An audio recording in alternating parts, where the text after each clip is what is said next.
നിങ്ങളെ വിളിച്ചവൻ പരിശുദ്ധനായിരിക്കുന്നത് പോലെ എല്ലാ പ്രവൃത്തികളിലും നിങ്ങൾ പരിശുദ്ധരായിരിക്കും. എന്റെ സ്വർഗ്ഗസ്ഥനായ പിതാവ് പരിശുദ്ധനായിരിക്കുന്നത് പോലെ നിങ്ങളും പരിശുദ്ധരായിരിക്കും. ആ പരിശുദ്ധിയിലേക്ക്, ആ വിശുദ്ധിയിലേക്ക് നിങ്ങളെ ഓരോരുത്തരെയും കൈ പിടിച്ച് തമ്പുരാൻ കൂട്ടിക്കൊണ്ട് വന്നത് ഈ പരിശുദ്ധമായ ബലിയർപ്പിക്കുവാനാണ്. ഓരോ പരിശുദ്ധ ബലിയർപ്പിക്കുമ്പോഴും ദൈവം വാഗ്ദാനം ചെയ്തിട്ടുള്ള സ്വർഗത്തിന്റെ എല്ലാ പരിശുദ്ധിയും എല്ലാ വിശുദ്ധിയും ഇല്ലെങ്കിൽ കർത്താവായ യേശുക്രിസ്തു നമുക്ക് വേണ്ടി ചിന്തിയിട്ടുള്ള ആ തിരുരക്തത്തിന്റെ പരിശുദ്ധിയും അഭിഷേകവും നമ്മുടെ ജീവിതത്തിലുള്ള എല്ലാ പാപമാലിന്യങ്ങളെയും കഴിക്കുന്നു. കർത്താവ് തന്റെ തിരുരക്തക്കടലിൽ ഈ പരിശുദ്ധ കുർബാനയിൽ ഈ പരിശുദ്ധമായ ആലയത്തിൽ വെച്ച് മാനുഷികമായിട്ടുള്ള നിന്റെ എല്ലാ ബലഹീനതകളെയും നിന്റെ എല്ലാ പാപമാലിന്യങ്ങളെയും കഴിയുന്ന ഒരു രാത്രിയാണ് ഈ രാത്രി. ഈ രാത്രിയിലേക്ക് നിങ്ങളെ കൂട്ടിക്കൊണ്ടുവന്നിരിക്കുന്നത് ഞാനല്ല, മറിച്ച് എനിക്ക് നിന്നെ കുറിച്ചൊരു പദ്ധതിയുണ്ട്.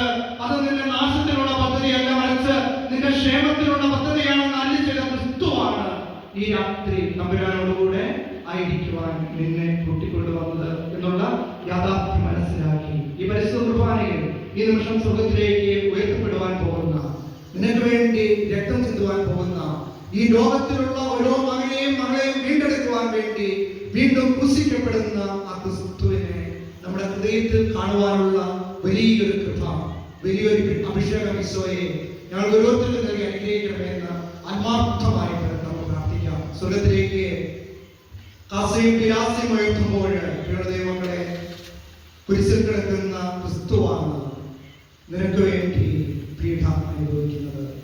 സ്വർഗത്തിലേക്ക് ആ കാസയും പിലാസയും അഭിഷിക്തൻ ഉയർത്തിപ്പിടിക്കുമ്പോൾ ആ അഭിഷിക്തന്റെ കാൽപാദത്തിനോട് ചേർന്ന് ഈ ലോകത്തിന് വേണ്ടി മാധ്യസ്ഥം അപേക്ഷിച്ചുകൊണ്ട് കാൽവരിയുടെ കുരിശിന്റെ ചുവട്ടിൽ മുട്ടുകുത്തിരുന്ന പരിശുദ്ധ കന്യകാ മറിയവും നമുക്ക് ഓരോരുത്തർക്കും വേണ്ടി, ഈ ലോകത്തിന് വേണ്ടി, നമ്മുടെ കുടുംബങ്ങൾക്ക് വേണ്ടി മാധ്യസ്ഥം വഹിക്കുന്ന നിമിഷങ്ങളിലേക്കാണ് നമ്മൾ പ്രവേശിക്കുവാനായിട്ട് പോകുന്നത്. ആ ബോധ്യത്തോടുകൂടി കാൽവരിയിലെ കുരിശിൽ തന്റെ തിരുകുമാരൻ 3 ആണികളിൽ തൂങ്ങി പിതാവേ ആത്മാവിനെ നിന്റെ കരങ്ങളിലേക്ക് സമർപ്പിക്കുന്നു, എല്ലാം പൂർത്തിയായിരിക്കുന്നു എന്ന് പറഞ്ഞുകൊണ്ടാണ് പിതാവിന്റെ കരങ്ങളിലേക്ക് പുത്രൻ തന്റെ ആത്മാവിനെ സമർപ്പിക്കുന്നത്.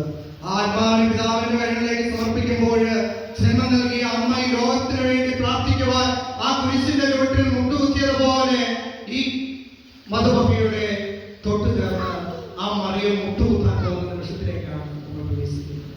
ഇതരങ്ങളെ അഴിക്കുന്ന, കെട്ടുകളെ അഴിക്കുന്ന പരിശുദ്ധ മറിയവും മാലാഖമാരും വിശുദ്ധരും നമുക്ക് വേണ്ടി മാധ്യസ്ഥം വഹിക്കുന്ന അനുഗ്രഹീത നിമിഷത്തിലേക്ക് നമുക്ക് പ്രവേശിക്കാം.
Thank you.